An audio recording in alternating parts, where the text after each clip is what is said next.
अस्सलाम वालेकुम। अगर आपके मुंह में भी छाले बन जाते हैं, हर हफ्ते महीने में 1-2 दफ़ा छाले बने रहते हैं, मुंह दर्द करता रहता है, कुछ खाया नहीं जाता, वैसे भी बोला भी नहीं जाता, और दर्द रहता है, तो ये एक ख़तरे की बात हो भी सकती है और नहीं भी हो सकती। वीडियो को एंड तक देखना है, हम आपको बताएंगे कि ख़तरनाक कब हो सकता है और कब ये नॉर्मल है।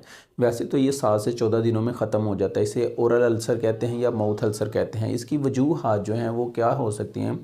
एक तो वजह ये हो सकती है कि आप खाना खाते हुए आपके दांत लग जाता है अंदर, स्किन सेंसिटिव है तो उसकी वजह से भी। और स्किन अगर सेंसिटिव है अगर मुंह के अंदर वाली, तो फिर पेस्ट से भी हो सकता है, एलर्जी हो सकती है, चॉकलेट खाने से भी एलर्जी हो सकती है, तेज़ाबी खाने जो हैं मसालेदार और फ्राई चीज़ें खाने से भी ये हो सकता है। और विटामिन बी की कमी की वजह से भी हो सकता है, विटामिन B12, आयरन, फोलेट की कमी से हो सकता है और कमज़ोरी से हो सकता है आपको। तो ये बहुत सारी ऐसी वजूहात हैं जिनकी वजह से आपका मुंह इस तरह हो सकता है। और इसकी जो एक और वजह है वो स्ट्रेस है, एंग्जाइटी, परेशानी है। अगर आप परेशान रहते हैं, डिप्रेशन में रहते हैं, तो उसकी वजह से भी आपने अक्सर देखा होगा परेशान रहने वाले लोगों के अक्सर मुंह में छाले बने रहते हैं। आपको स्क्रीन पे दिखाया भी जा रहा है कि ये छाले किस तरह के हैं। दोस्तों इसकी कितनी टाइप्स हैं? 3 टाइप्स का ये होता है। पहले तो माइनर एब्टुअस अल्सर है जो कि 7 से 14 दिन में, 10 दिन में ख़त्म हो जाएगा। फिर मेजर एब्टुअस अल्सर है जिसमें बड़े ज़ख्म होते हैं उसके किनारे, और इसके अंदर सफ़ेदी होती है और किनारे रेड होते हैं और बहुत सूजे हुए होते हैं। तो मेजर एब्टुअस अल्सर जो है ये 1.5 माह तक रहता है। और फिर दो जो है वो हर्पिटिफॉर्म अल्सर, ये छोटे छोटे ज़ख़म मिलकर एक बड़ा ज़ख़म बना देते हैं, जगह जगह पे छोटे छोटे, और रेडनेस हो जाती है मुंह के अंदर। ये भी ये इसको चेक करने की ज़रूरत है कि कब चेक किया जाए डॉक्टर के पास, कब जाना है कब नहीं जाना। अगर तो आपके ये बहुत ज़्यादा देर तक चलता है और सोज़श हो गई है बहुत ज़्यादा मुंह में, और आपको लग रहा है कि जैसे गिल्टी बन रही है, तो फिर जाने की ज़रूरत है।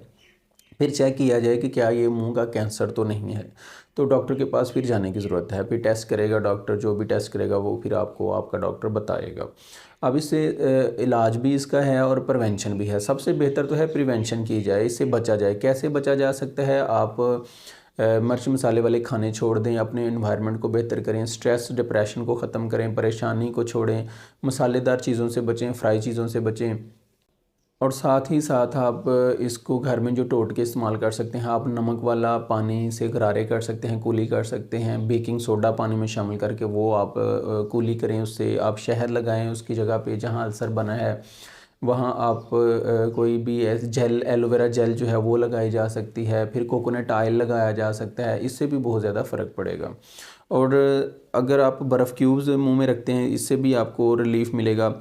पानी ज़्यादा पिएं, मिसवाक करें, बैलेंस्ड फूड खाएं, फ्रेश जो है वो ब्रश जो सॉफ्ट होना चाहिए आपका, और सिगरेट और शराब अगर आप पीते हैं तो उससे भी परहेज़ करें। ब्रश से अगर आप रात को मिसवाक करके सोते हैं तो मैक्सिमम चांस हैं कि आपको ऐसा नहीं होगा। आयरन वगैरह की कमी से भी बचना है आपने, और विटामिन B12, फोलेट वगैरह भी आप लें। डॉक्टर अपना चेकअप करवाएं। अगर इन चीज़ों की कमी है तो फिर इन वजूहात से भी ये हो सकता है। मेडिकली जो है वो दी जाती है बेंजोकेन, लिडोकेन वगैरह, और ट्राइसिनोलोन इसके लिए दी जाती है। पेन किलर भी दी जा सकती हैं, वाइटामिन्स इसमें यूज़ किए जाते हैं, और स्टीराइड।